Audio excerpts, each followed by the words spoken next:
नमस्कार मंडळी, दोडक्याची भाजी बनवण्यासाठी सगळ्यात अगोदर मी इथे दोडका छानपैकी कट करून घेतलेला आहे।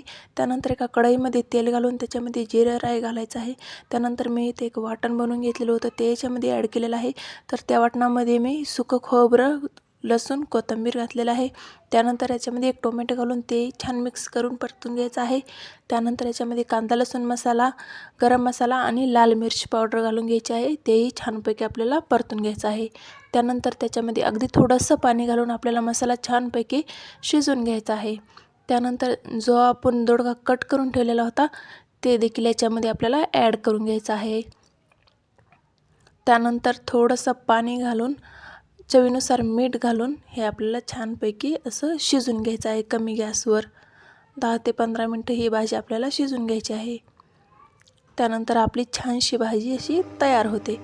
व्हिडिओ आवडल्यास लाईक, शेअर, सबस्क्राईब